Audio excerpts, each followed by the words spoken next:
행복한 가정이 오늘 본문 말씀인데요. 사실 어제 10시에 제가 오늘 말씀 행복한 가정이라는 말씀을 듣고 밤새서 정리를 한 것입니다. 일단은 오늘 이 본문의 말씀을 가지고 이제 하나님께서 저를 통해서 나누기를 원하시는 말씀을 나눠드리도록 하겠습니다. 오늘 성경은 모든 내용이 전부 예수 그리스도와 십자가로만 결론나게 되어 있는 것입니다. 성경은 항상 점층적이고 반복적이고 유기적으로 예수 그리스도 이 한 가지 이야기를 계속 반복하며 점점점 더 큰 그림으로 나선형으로 그리고 있는 것입니다. 그러니까 창세기 1장부터 계시록 마지막 장까지 전부는 다 예수 그리스도이신 것입니다. 어떤 구절을 끌어올려도 예수 그리스도로 결론이 나야 하는 것이죠. 아니면 사실은 다 가짜인 것입니다. 사실 오늘 제가 이렇게 인터넷으로 지금 또 이 방송을 듣는 분들을 위해서 준비한 말씀이기 때문에 사실 여러분은 사도행전 17장에 나오는 베레아 사람들처럼 이게 진짜 맞나 하고 혼자서 다시 한번 상고해 보셔야 되는 것입니다. 왜냐하면 이 신앙생활은 우리의 영원한 생명이 달린 문제이기 때문이죠. 그래서 여러분이 여기서 제대로 된 길을 가지 못하고 만약에 마태복음에 나오는 사람들처럼 주여 주여 내가 주의 이름으로 선지자 노릇했고 주의 이름으로 귀신 쫓아냈고 주의 이름으로 권능을 행했는데 왜 나를 모른다 하십니까? 그들이 자기는 예수를 죽는 날까지 잘 믿는 줄 알고 심판대에 갔던 것입니다. 내가 주님의 이름으로 병도 고쳤고 기적도 행했고 그렇게 착한 일 많이 하고 왔는데 왜 나를 모른다고 하세요? 라고 주님께 따진 것입니다.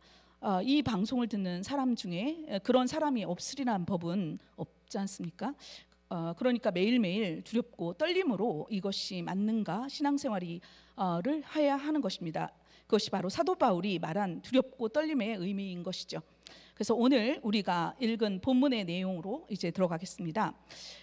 사실 하나님께서 아담을 만드시고 보시기에 참 좋으셨다고 말씀을 주셨습니다. 그런데 아담이 혼자 사는 것이 이제 좋지 않으셨다고 했어요. 그리고 하나님께서는 아담을 잠들게 하시고 그의 옆구리를 통해서 갈비뼈를 하나 뜯어내십니다. 그리고 그 뼈로 여자를 만드시죠. 그리고는 남자를 여자에게 보내어 연합시키셔서 하나로 만들어 버리는 것입니다. 이것이 인류 최초의 결혼 장면인 것입니다. 그런데 하나님께서 아담의 갈비뼈를 하나 뽑아서 여자를 만들었기 때문에 아담의 갈비뼈가 23개 되어야 된다고 생각하는 사람들이 종종 만나면 있어요. 그래서 오늘 참고로 설명하고 넘어가도록 하겠습니다. 어떤 아버지가 사고로 다리를 절단했다고 해서 그의 아들이 외다리로 나오지는 않습니다. 아담이 갈비뼈가 23개라고 해서 그의 아들 가인과 아벨이 23개의 갈비뼈로 태어나지는 않는 것입니다. 게다가 갈비뼈에는 골막이라는 것이 있다 합니다. 그래서 그 골막만 건드리지만 않고 갈비뼈를 떼어내면 언제든지 갈비뼈는 재생이 된다고 합니다. 후에 그래서 아담도 시간이 지난 후에 24개의 갈비뼈로 회복이 되었을 것입니다. 자, 다시 이제 본문으로 돌아와서 지금 우리가 이렇게 보았던 그 그림, 남자가 자고 있는데 그 남자의 옆구리를 뚫고 갈비뼈가 뜯겨지고 여자가 만들어졌어요. 하나님은 남자를 그 만들어진 여자에게로 보내셔서 하나로 연합시키신 그 그림, 이것을 신약에서 우리 한번 살펴보겠습니다. 성경에서 잠을 잔다는 것은 죽음을 의미합니다. 사도행전 7장의 마지막 절에 스데반이 잔다고 했지 않습니까? 그래서 신약에서 자신의 신부의 탄생을 위해 옆구리가 뚫려 죽었던 신랑이 있었죠. 그런데 그 신랑은 부모를 떠나 신부에게로 내려가 연합을 하는 신랑입니다. 누구죠? 신부인 교회를 탄생하게 하기 위하여 하나님 아버지를 떠나 이 땅에 내려오셔서 자신의 죽음을 통하여 옆구리에서 물과 피를 모두 쏟으시고 자기의 신부와 연합하신 분, 예수 그리스도이신 것입니다. 잘 생각해 보세요. 아담은 부모가 없었습니다. 그런데 하나님께서 아담과 하와를 결혼시키면서 남자가 부모를 떠나 여자와 한 몸을 이룰지로다 라고 말씀을 하신 것은 하나님 아버지를 떠나 이 땅에 내려오셔서 신부인 교회와 연합이 되시는 예수 그리스도를 힌트하신 것입니다.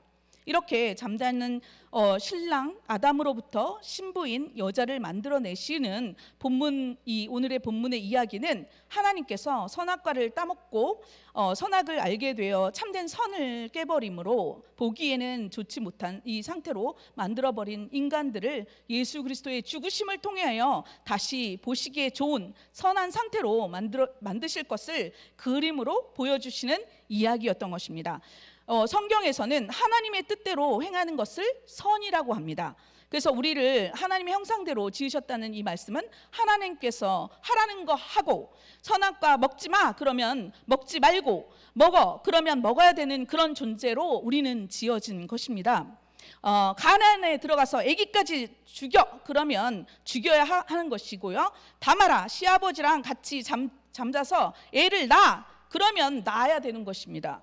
라합아, 나라 팔아먹어서 그렇게 해 그러면 팔아먹어야 되는 것입니다. 그것을 선이라고 합니다. 성경에서는 어떻게 아기까지 다 죽이는 것이 선입니까? 라고 이제 반문할 수도 있습니다. 하나님이 하라고 하면 하는 것입니다. 그래서 그것이 하나님의 형상이 회복된 존재인 것입니다.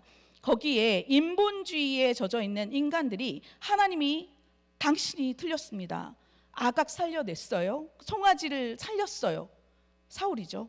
자기 나름대로 정당한 이유로 살려온 것입니다. 왕을 데리고 와서 우리들의 사기를 북돋고 하나님의 백성은 이렇게 선하고 은혜로운 사람들이라는 것을 보여줄 수도 있잖아요. 왜 꼭 죽여야 돼요? 살찐 이 송아지 하나님께 제사 드리려고 갖고 온 거예요, 이렇게 나보고 좀 뭐라고 하지 마세요 그랬더니 순종이 제사보다 낫다고 했습니다. 그래서 성도는 반드시 하나님 절대 의존적인 이 존재로 살아가야 되는 것입니다. 먹지 마 그러면 먹지 말아야 되고, 먹어 그러면 먹어야 되는 그런 존재인 것입니다. 그래야 우리가 가는 하나님 나라에서 다시는 반역이 없게 되는 것이죠. 성도는 이 세상에서 바로 그것을 배우고 가는 것입니다. 그러니까 이 세상에서 성도는 갈라디아서 2장 20절에 내가 그리스도와 함께 십자가에 못 박혔나니 그런즉 이제는 내가 사는 것이 아니요 오직 내 안에 그리스도께서 사시는 것이라. 이제 내가 육체 가운데 사는 것은 나를 사랑하사 나를 위하여 자기 자신을 버리신 하나님의 아들을 믿는 믿음 안에서 사는 것이라. 그래서 십자가를 붙들고 자기를 부인할 때 진짜 행복한 것이고 이것이 가치라는 것을 배우고 가는 것입니다. 따라서 오늘 본문의 아담은 예수 그리스도를 예표하는 것이고 하와는 교회를 예표하고 있는 것입니다. 에레미야서 3장 14절 전에도 한번 읽어드린 적이 있는데요. 여호와의 말씀이니라 배역한 자식들아 돌아오라 나는 너희의 남편임이니라 이렇게 말씀하셨어요. 이사야서 54장 5절에는 이는 너를 지으신 이가 내 남편이라 이렇게 말씀하셨고요. 마태복음 9장 15절에 보면은 예수께서 그들에게 이르시되 혼인집 손님들이 신랑과 함께 있을 동안에 슬퍼할 수 있느냐 그러나 신랑을 빼앗길 날이 이르리니 그때에는 금식할 것이니라 하셨습니다. 그래서 고린도후서 11장 2절에 보면은 여기에서도 내가 하나님의 열심으로 너희를 위하여 열심을 내노니 내가 너희를 정결한 처녀로 한 남편인 그리스도께 드리려고 중매함이니로다 이렇게 말씀하셨고요. 한 절 더 에베소서 5장 31절 32절에 그러므로 사람이 부모를 떠나 그의 아내와 합하여 그 둘이 한 육체가 될지니 이 비밀이 크도다 나는 그리스도와 교회에 대하여 말하노라 이렇게 말씀하고 계십니다. 사실 오늘 본문은 바로 오늘 제가 계시록 21장 2절 요한계시록의 결론으로 향하고 있는 계시의 출발점이었던 것입니다. 계시록 21장 2절을 제가 한 절 읽어드리겠습니다. 또 내가 보매 거룩한 성 새 예루살렘이 하나님께로부터 하늘에서 내려오니 그 준비한 것이 신부가 남편을 위하여 단장한 것 같더라. 아멘. 이 모든 것들이 예수 그리스도의 십자가 사건으로 일어나게 된 것이며, 그 십자가의 사건이 바로 창세기 2장의 하와의 창조의 모습 속에서 들어 있었던 것입니다. 그러니까 우리 교회는 결코 우연히 우발적으로 생겨난 것이 아닙니다. 영원전부터 존재했던 하나님의 계획하심과 작정 속에 이미 들어 있었던 것입니다. 하나님께서 아담만 지으시고 안식하신 것이 아니라 하와까지 만드시고 안식을 하셨다는 것은 하나님의 영원한 작정 속에 이미 들어 있었다는 것을 확증해 주는 증거인 것입니다. 그래서 에베소서 1장 23절에 보면 교회는 그의 몸이니 만물 안에서 만물을 충만하게 하시는 이의 충만함이니라. 교회는 예수 그리스도의 충만입니다. 예수님은 교회가 없이는 충만하지 않으시기로 작정하신 것입니다. 그러니까 교회가 없이는 예수 그리스도가 혼자 사는 모습이 되는 것이죠. 그런데 또 한 가지 아주 중요한 사실이 오늘 본문에 들어 있습니다. 그 신부인 교회는 오직 예수 그리스도에게서 나온 자들이어야만 한다는 것입니다. 다른 길은 없다는 것입니다. 그래서 하와가 굳이 아담의 갈비뼈로 만들어진 것입니다.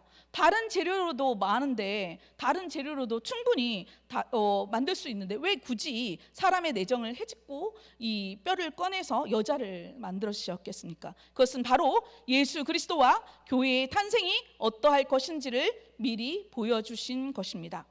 이렇게 우리는 최초의 결혼이 무엇을 의미하고 있다는 것을 배웠습니다.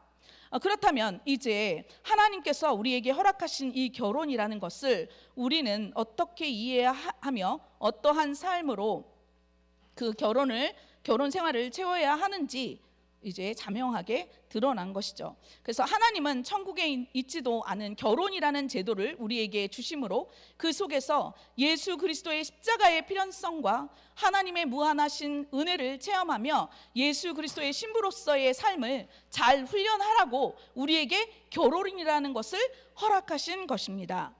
그래서 고린도전서 6장 20절에 보면 값으로 산 것이 되었으니 그런즉 너희 몸으로 하나님께 영광을 돌리라. 사도 바울이 고린도전서 6장에서 음행에 대한 경고를 하고 마지막 결론으로 던지는 것이 음행으로 몸을 더럽히지 말고 하나님께 영광을 돌리라입니다. 그러니까 결혼 생활의 궁극적인 목적은 하나님께 영광입니다. 지금 고린도전서 이 6장은 이 교회가 그리스도의 신부로서 세상을 사랑하는 음행을 저질러서는 안 된다는 경고를 하고 계시는 것입니다. 우리는 결혼 생활을 통해서 바로 그 일을 하는 것입니다. 세상을 사랑하지 않고 하나님께만 영광이 되는 삶을 두 사람이 구현해내는 것에 힘쓰는 것이죠. 그게 결혼인 것입니다. 남자는 자기에게 주어진 아내를 신랑이신 예수께서 그렇게 하셨듯이 목숨 걸고 사랑하는 것이고, 여자는 하나님께 순종하며 전적으로 자신의 삶을 의뢰하고 의존해야 하는 교회의 삶을 살아야 하는 것입니다. 우리는 그렇게 결혼 생활을 통해서 남편은 예수의 역할을 충실하고 아내는 교회의 역할을 충실하면서 모두가 참 신랑이신 예수 그리스도에게 순종하며 복종하는 그리스도의 신부로서 지어져 나가게 되는 것이죠. 그렇게 그리스도의 신부로 지어져 가는 남편과 아내의 삶 속에서 예수 그리스도의 성품인 이 성령의 열매, 사랑과 온유와 인내와 용서의 삶이 나오는 것이고, 그 삶을 하나님의 영광을 드러내는 삶이라고 하는 것입니다. 그래서 결혼 생활이라는 이것이 바로 그러한 이유에서 우리에게 주어진 것이기 때문에 여러분이 사랑과 인내와 용서와 온유와 절제와 같은 예수 그리스도의 성품을 드러낼 수 있도록 여러분의 배우자가 전부 성인군자가 아니고 조금 모자라거나 답답하거나 포악하거나 표독스러울 수 있는 것입니다. 실수가 없으시잖아요, 하나님은. 그래서 실수가 없으신 우리 주님께서 여러분에게 가장 알맞은 배우자를 주신 것입니다. 그 속에서 사랑과 인내와 용서와 온유와 절제를 훈련하라고 그렇게 하신 것입니다. 원수가 있어야 사랑이 있는 것이고, 나에게 해코지 하는 사람이 있어야 용서가 있는 것이고, 나를 괴롭히는 사람이 있어야 인내가 있는 것이죠. 우리는 부부관계를 통해서 바로 그러한 훈련을 하는 것입니다. 목숨은커녕 물 한 잔 떠다 주는 것도 귀찮은 내 자신의 모습을 보면서 예수 그리스도가 나의 죄를 대속해 주시지 않았으면 난 정말 큰일 날 뻔했구나 하고 진짜 십자가의 필연성을 배우는 것입니다. 순종은커녕 남편이 자기 뜻대로 따라주지 않으면 언제든지 화가 나는 나의 모습을 보면서 역시 십자가의 필요성을 배우는 것입니다. 그렇게 순간순간 예수 그리스도의 은혜 뒤로 숨다 보면은 어느새 아내를 위해 목숨을 바치는 남편으로, 남편을 위해 목숨을 걸고 순종하는 아내로 지어져 가게 되는 것입니다. 원래 부부는 우리가 오늘 본문에서 보았듯이 한 몸인 것입니다. 부부는 원래 서로를 향해 내 살 중에 살이요 내 뼈 중에 뼈라는 진실한 고백을 할 수 있었던 존재였던 것이죠. 그런데 어떻게 왜 이런 모양이 되었는지 성경에서 죄가 들어오자 인간은 서로에게 이제 핑계를 댔죠. 남자는 여자에게 핑계를 대면서 당신께서 하나님께서 만들어 내게 주신 여자라는 말로 그 여자를 만드신 하나님의 권위까지 타고 올라간 것입니다. 그 말은 자신의 머리 위에 그 어떠한 통치권도 인정할 수 없다는 뜻인 거죠. 그래서 그 후로 타락한 인간들의 부부 관계 속에서 하나님의 통치권도 상실되었고 서로에 대한 순종과 사랑도 상실되었던 것입니다. 그래서 모두 다 문제를 이제 타락 이후에 가정이 모든 다 문제가 사실은 있습니다. 어떤 가정도 다툼이 없는 가정이 사실은 없습니다. 자신이 불행한 모습을 남에게 들키는 것이 사실 부끄러워서 전부 연극하는 것이지 다들 다 문제가 있는 것입니다. 그래서 그 결혼 생활을 통해서 이 거룩의 훈련을 받고 있는 것이죠. 그래서 속에서 뭔가 이렇게 울컥 이렇게 치솟아 오를 때 나를 탄생케 하기 위해서 십자가에서 죽으시고 옆구리에서 살과 피를 모두 쏟아내신 우리 주님을 떠오르시면 됩니다. 도저히 참을 수 없을 때 나 같은 죄인을 위해서 털 깎는 자 앞에서의 어린 양처럼 묵묵히 순환을 당하셨던 우리 주님을 생각하십시오. 그리고 그 주님께서 우리의 신랑이 되셔서 우리가 하루속히 정결한 신부로 완전히 완성이 되어 영원한 부부로 살고 싶으셔서 우리에게 그러한 훈련의 장을 허락하셨다는 것을 기억하시기 바랍니다. 이제 교재로 들어가겠습니다. 행복한 가정의 이제 교재 내용에 가정은 사회의 기본 단위입니다. 개인의 일상생활 근거지는 가정이다. 가정의 중심인 부부는 사랑과 순종으로 하나님께서 만드신 가정 제도의 목적을 성취해야 한다라고 이렇게 서론에 있습니다. 우리 가정이 복음, 곧 예수 그리스도를 누리는 이 미션홈이 되어야 하는 거죠. 행복한 가정이 바로 이 예수 그리스도를 누리는 그 가정, 이 미션홈이 행복한 가정인 것입니다. 우리 가정이 후대 살리는 이제 회당의 역할을 해야 되는 것입니다. 우리 가정이 지역과 현장을 살리는 지교의 응답을 누리는 이 가정이 이것이 제일 행복한 가정인 것이죠. 하나님께서 이런 축복을 주신 것입니다. 이 복음 가진 이 부부에게 하나님께서는 하나님의 형상대로 그래서 모든 것을 정복하고 다스리는 권세를 주셨는데 이렇게 복음 안에서 한 몸 한 가정으로 정복하고 다스리는 그 축복을 주셨는데 창세기 3장에 이제 상실해 버린 거죠. 그래서 아담과 하와 최초의 가정이 이 복음을 놓치고 저주와 재앙에 빠진 것입니다. 그래서 하나님께서는 창세기 3장 15절에 여자의 후손 그리스도를 그 복음을 아담과 하와의 가정에 제일 먼저 주셨던 것입니다. 이 복음이 회복되면 그 가정이 미션홈인 것입니다. 전 세계를 살리는 미션홈의 현장이 가정인 것이죠. 그래서 마태복음 19장 4절로 6절, 에베소서 5장 22절로 25절에 보면 복음으로 하나 된 가정을 소개하고 있는 것입니다. 이 속에서 후대가 이제 중요한데요. 복음 안에 있는 이 후대는 당연히 부모에게 순종하게 되어 있어요. 그리고 부모들은 자녀를 노엽게 하지 않습니다. 복음 안에 있게 되면 그렇게 됩니다. 누가복음 2장 40절에 보면 이제 후대들에게 예수님의 이 네 가지 성장, 그러니까 후대들의 모델인 거죠. 키가 자라고 육체적인 성장이고요. 지혜가 자라고 지식적인 성장이고, 사람 앞에 사랑스러워 가더라 사회적인 성장이며, 하나님 앞에 정말로 또 사랑스러워 가는 영적인 이 성장이 우리에게 예수님의 그 어린 시절을 보여주시면서 우리 후대들에게 이것을 따라갈 수 있도록 이 복음 안에서 이러한 성장이 있음을 보여주고 계시는 것입니다. 그리고 이제 이 가장 중요한 이 축복된 이 가정에 대해서 잠언서 15장 16절로 17절에 보면은 정말 하나님을 경외하는 그 가정, 하나님께 예배하고 하나님께 기도하는 그런 가정, 그것이 지역 살릴 수 있는 가정이고 지교인 것입니다. 지교에 하나님께 축복받은 한 가정만 있어도 그 지역을 살릴 수 있는 것입니다.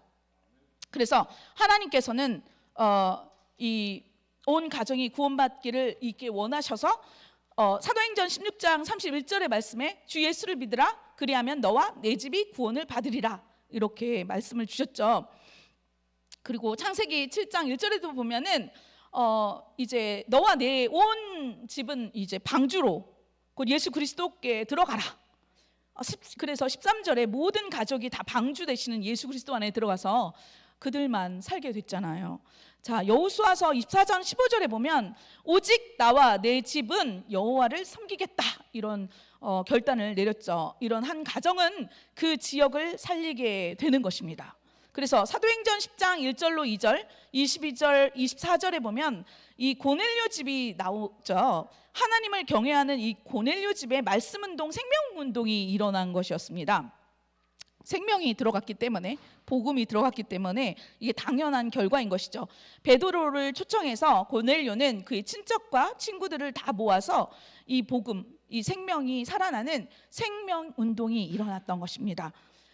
그리고 사도행전 16장 13절에서 15절에 보면 루디아는 이 바울의 말을 들은 후에, 이 복음의 말씀이죠, 십자가와 이 복음의 말씀을 듣고 주를 믿는 여자가 되었죠.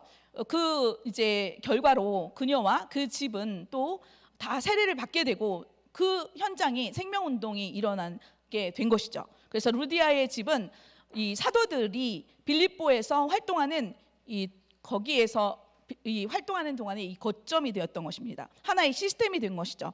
그래서 빌립보 초대교회의 본부가 돼서 빌립보 감옥에서 나온 후에 이제 사도행전 16장 40절에 보면 루디아의 집에 들어가서 형제들을 만나 보고 위로하고 갔다, 이렇게 전하고 있습니다. 그러니까 루디아의 집이 시스템이 되니까 하나님께서 감옥을 문을 열어주시죠.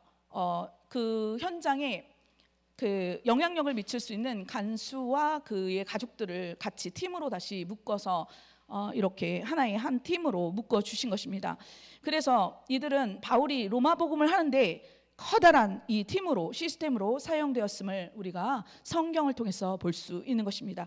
이 우리 가정이 복음, 곧 예수 그리스도를 누리는 미션홈의 이 축복을, 우리 가정이 후대 살리는 이 회당의 역할을 하는 이 가정, 그리고 우리 가정이 지역과 현장을 살리는 지교의 응답을 누리는 가정, 전 세계를 살리는 미션홈의 응답을 누리는 이 가정이 되기를 주님의 이름으로 축원드립니다. 제 기도하겠습니다. 하나님 아버지, 감사합니다. 오늘은 행복한 가정이라는 말씀을 이렇게 은혜 가운데 나눌 수 있도록 하나님께서 허락하시니 참으로 감사합니다. 하나님, 우리가 성경에서 나오는 그 미션홈의 축복을, 정말 행복한 이 가정의 축복을 하나님 누리며 하나님께 최고 영광을 돌릴 수 있는 하나님의 모든 가정 될 수 있도록 축복하여 주옵소서. 살아계신 예수 그리스도 이름으로 기도합니다. 아멘.